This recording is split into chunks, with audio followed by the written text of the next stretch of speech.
Let's continue with modified atmosphere packaging. In the previous example which I had told you about the potato chips, I had told you that it is being flushed with nitrogen gas and the air in the environment of the potato chips was being replaced by nitrogen. Now that is a case of modified atmosphere packaging and we are using a single gas called nitrogen there to replace the environment around the food. But similarly, you can also use different components, not only a single gas, that is, a mixture of gases can also be used in the modified atmosphere packaging.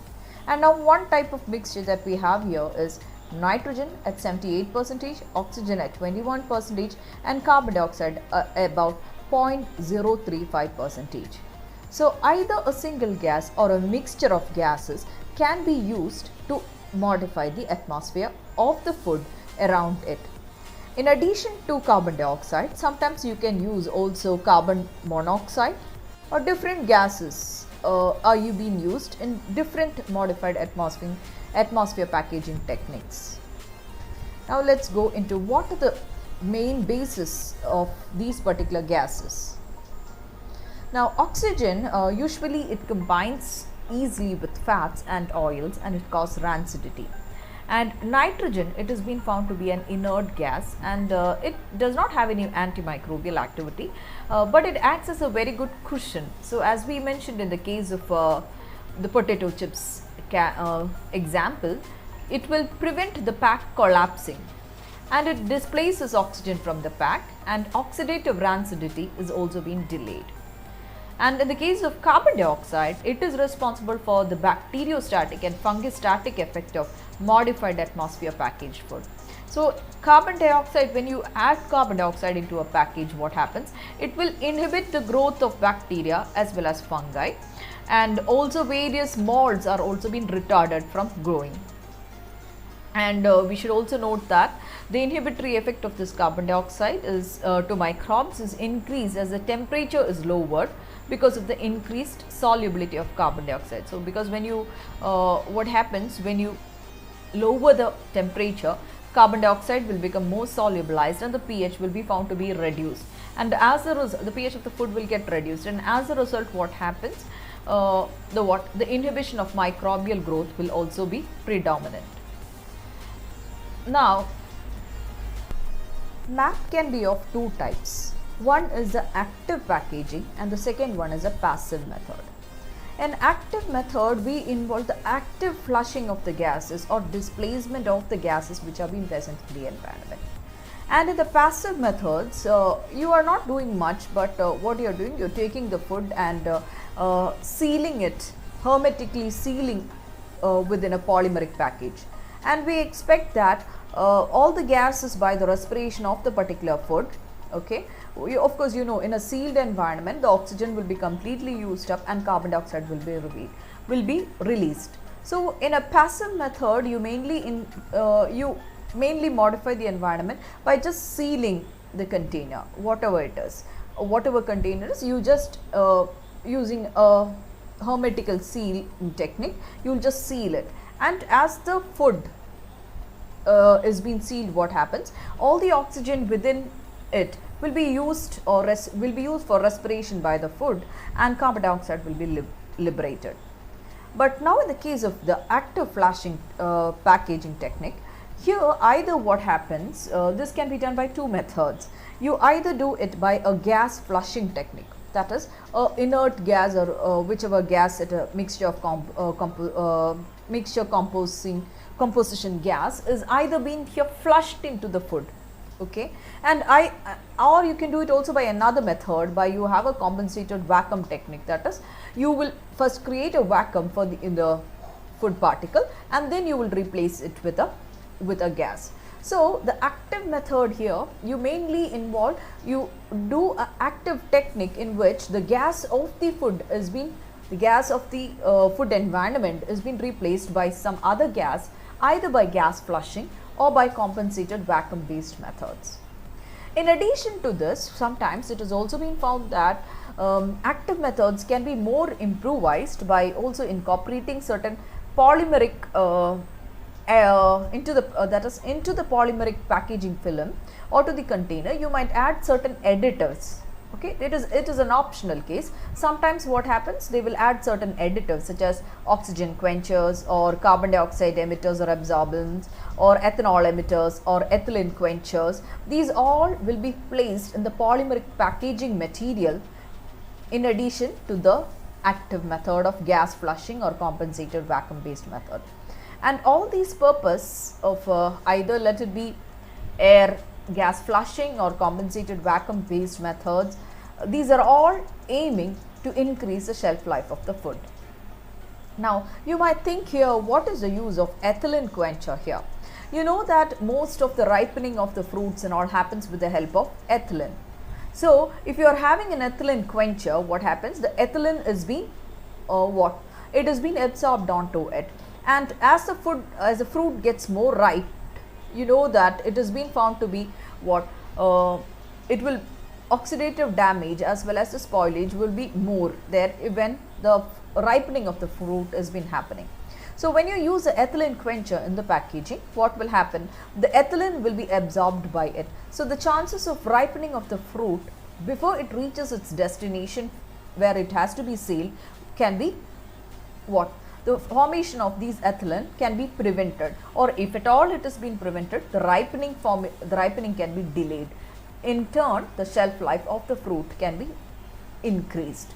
So that's what we have about MAP. We have two main techniques, the active method as well as the passive method.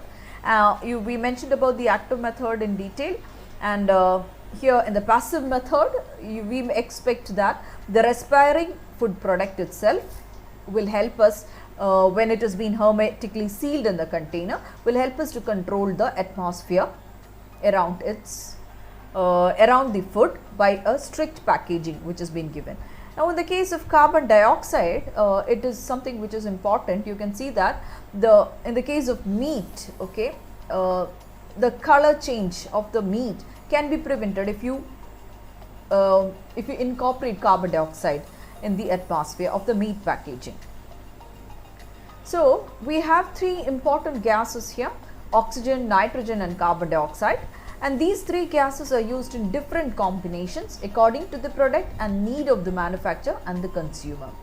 And the choice of the particular combination which we use here, it will depend upon the microbiological flora which you need to inhibit, the sensitivity of the product towards the gases, as well as the color stability requirements. As I mentioned earlier, the color of the meat can be stabilized by the presence of carbon dioxide. So depending upon the product with what you are going to modify or what you are going to package, the gas or the combination gas or the ratio of all these gases that you use will also vary.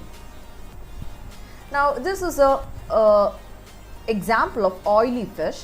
We use 40 to 60% of nitrogen, 40 to 60% of carbon dioxide and no oxygen. That is, here you have a 0% of oxygen. In white fish you give 60% of carbon dioxide and 40% of oxygen.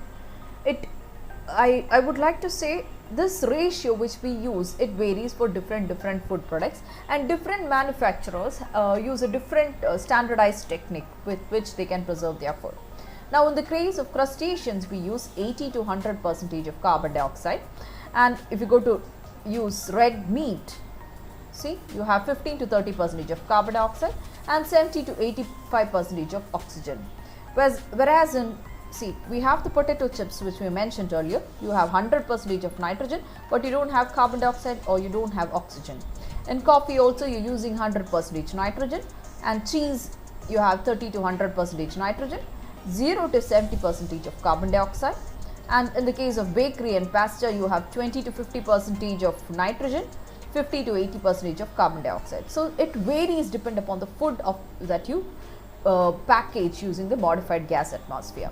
Now in the case of some vegetables, okay, now this is a leafy vegetable which has been given here, 21% of oxygen and 0.035% of carbon dioxide has been used here. And by modifying the atmosphere, as we had told, we are reducing the respiration rate, and you reduce the ethylene action and delay the ripening and the senescence and increase the product's shelf life. This is another one. You have different products here, as we had mentioned here. We are not using here nitrogen in the case of vegetables as well as in some fruits here. We are using oxygen has been reduced. Now you can see maximum it is around 5 here maximum. Yeah, 7.5 is also there. So you are greatly reducing the oxygen concentration when you are using the respiring foods. In the respiring foods, of course, they require oxygen. So in the case of that, you are reducing the amount of oxygen here. Now you should remember these are all non-respiring foods, because you can see they do not respire, but in the case of this is a respiring food. So depending upon the commodity, the MAP conditions or the atmosphere conditions that the conditions that you use for modified atmospheric packaging will vary.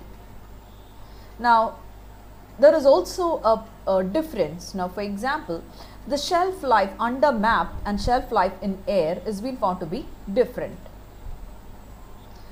Now if you go to look into the shelf life, you can see the toasted bread, when it is being stored in air, it can be kept for only 10 days, but under MAP conditions for about 2 to 3 months.